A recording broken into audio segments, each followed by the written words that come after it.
WhatsApp everyone, welcome back to our own channel. तो जितने भी स्टूडेंट्स हैं जो कि दिल्ली यूनिवर्सिटी को टारगेट कर रहे हैं, तो उनके रिगार्डिंग कुछ चीज़ें हैं जैसे जो डिस्कस करनी है। फर्स्ट ऑफ ऑल, जैसे कि पता आप लोगों को सिमुलेटेड रैंक आ चुकी है।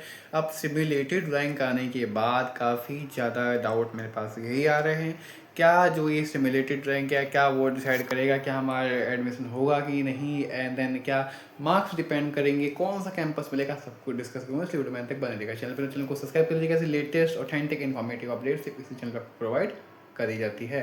अब अगर हम लोग बात करें पहला सिमुलेटेड रैंक की, हम लोग बात कर लेते हैं। देखो, सिमुलेटेड रैंक आप लोगों की जो है अभी आई है वो फाइनल सिमुलेटेड रैंक नहीं है, बिकॉज पता है आज 16 तारीख और आप लोगों को दोबारा से प्रेफरेंस सीट्स रीऑर्डर करने का मौका दिया गया है। अब इसमें जो स्टूडेंट्स हैं अपने जो हैं कोर्स को भी ऐड करेंगे जो और नए नए कोर्सेज को लेके आएंगे। जैसा कि पता आप लोगों को BA ऑनर्स पॉलिटिकल साइंस का एग्जांपल दे रहा हूँ, उसकी रैंक आपकी आई है 22,000। तो आपको क्या लगता है फिर आपको मिल जाएगा? आप लोग सोचोगे कि नहीं मिलेगा, तो फिर हम लोग जो है चेंज करते हैं और नए कोर्सेज को टॉप पे लेके जाते हैं। तो अब उसकी तो आपको रैंक देखने को भी नहीं मिलेगी।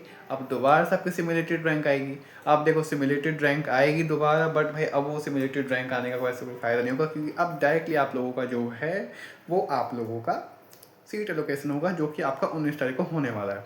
तो ये सिमुलेटेड रैंक आने का सिंपल सा फंडा ये होता है कि इससे आपको एक आइडिया लगता है कि आप कहाँ स्टेज कर रहे हो, मतलब आप कौन से लेवल पे हो, आपको कौन सा कोर्स आपको मिलने की पॉसिबिलिटीज़ हैं, आप उसको रखिए। दिल्ली यूनिवर्सिटी आपको खुद मौका दे रही है भाई कि आप लोग एडमिशन लेना चाहते हो, तो भाई हम लोगों ने आपको रैंक दे दी है, आप लोगों को कितनी रैंक बता दी है। अब आप लोग देख लो कि आप लोगों को कौन सा कोर्स चाहिए।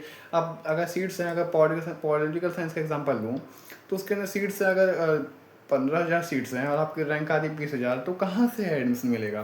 तो आप कुछ और नए कोर्सेज को ऐड करो, लाइक जैसे प्रोग्राम के कोर्सेज हो गए, कोई कॉलेज वगैरह। वैसे कॉलेज की रैंक नहीं होती है, सिर्फ कोर्स की रैंक होती है। अब भाई देखो, टोटल दिल्ली यूनिवर्सिटी के अंदर पॉलिटिकल साइंस की जितनी भी सीट्स हैं, टोटल वो चीज़ आती है, सीट्स नहीं बता रहे, ओनली रैंक आती है। तो भाई इससे जज मत करना कि आप लोगों की जो सिमुलेटेड रैंक है वो फाइनल रैंक है, बिकॉज ये रैंक चेंज भी होगी। अब आपका जो है लाइक जैसे कि अगर किसी का अगर रैंक 15,000 है, वो 5,000 पे भी जा सकती है अगर सब स्टूडेंट्स, ज़्यादातर स्टूडेंट्स, मेरे को पता है कि ये करेंगे कि अपनी प्रेफरेंस को दोबारा से चेंज करेंगे। क्योंकि ऑलरेडी मेरे जो इतने भी स्टूडेंट्स हैं जो कि मेरे अंडर में हैं, जो ज्वाइन है ऑलरेडी, वो उन लोगों ने भी करा, उनकी प्रेफरेंस सीट्स में मैंने खुद चेंज किया है। तो आप लोग भी आई होप सो कि कर लेना। वैसे आपको मैं सजेस्ट करूँगा कि आप लोग खुद चेंज करना प्रेफरेंस सीट्स को। आपके मार्क्स अगर ठीक ठाक हैं, अच्छे खासे मार्क्स हैं, फिर तो कोई दिक्कत नहीं है।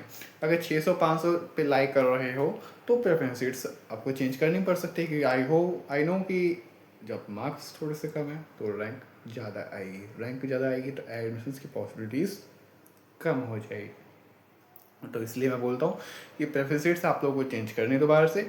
वाकई मेरे को कमेंट में एक बार ये बताना कि भाई आप लोगों का क्या कहते हैं, कितने रैंक आ रहा है। और दूसरी चीज़, जैसा कि आप लोगों ने थंबनेल पे भी देखा होगा, मतलब ऑफ कैंपस बढ़िया होता है क्या?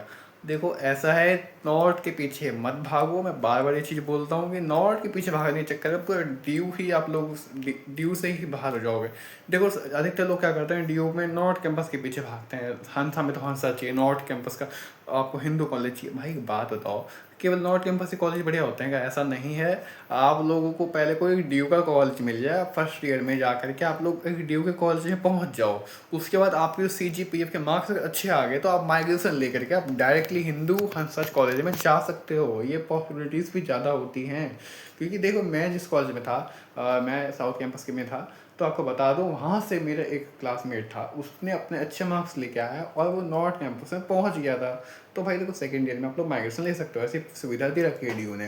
तो आपको फिलहाल क्या करना है, चाहे ऑफ कैंपस हो, चाहे साउथ हो, चाहे नॉर्थ हो, तीनों कैंपस के कॉलेज को डालो। इससे पॉसिबिलिटीज़ आपके एड्स की और ज़्यादा होंगी, तो आप सिक्योर जोन में चले जाओगे। और डरने वाली बात नहीं है। बहुत लोग कमेंट कर रहे हैं कि यार देखो हमारे मार्क्स ज़्यादा हैं, मार्क्स कम है, रैंक ज़्यादा आ रही है, कहाँ एडमिशन होगा? ऐसा नहीं है। लास्ट ईयर भी रैंक बहुत बच्चों की बहुत ज़्यादा थी, बट जब सीट एलोकेशन का टाइम आया था ना, सीट एलोकेशन के टाइम पे गारंटी बता रहा हूँ, एडमिशन बहुत बच्चों का हुआ था, बहुत बच्चों का एडमिशन हुआ था। और जिनकी रैंक कम थे उनका एडमिशन नहीं हो पाया था, क्योंकि पहले जो जिन बच्चों की रैंक ज़्यादा थी उन्होंने प्रेफरेंस सीट्स को चेंज करा। अब जिनकी कम रैंक थी उनकी ज़्यादा बढ़ गई, और जिनकी रैंक ज़्यादा थी उनकी रैंक कम हो गई। तो यही फंडा होता है सिंपल सा DU का। और बाकी डरना मत, अब 3 दिन बाकी रह गए हैं सीट अलॉटमेंट में। जैसे ही कुछ भी आपको इन्फॉर्म कर दी जाएगी, इसलिए चैनल को सब्सक्राइब करके रखा करो। सारी अपडेट्स आपको इसी चैनल पर फटाफट प्रोवाइड करवा दी जाती हैं। बाकी कुछ भी होगा आपको इन्फॉर्म कर दिया जाएगा। और कोई डाउट होगा तो कमेंट सेक्शन से मतलब पूछ सकते हो। बाकी मैं वीडियो थोड़ी कम बना रहा हूँ, लाइव वाइव भी नहीं आ रहा आजकल मैं, और कुछ अपडेट्स वगैरह होती है वो तो आपको मैं दे देता हूँ शॉर्ट्स के माध्यम से। बाकी कुछ भी होता है आपको मैं फटाफट एक कम्युनिटी के द्वारा बता देता हूँ, इसलिए चैनल को फटाफट से सब्सक्राइब कर लीजिएगा। बाकी मिलते हैं नेक्स्ट वीडियो में।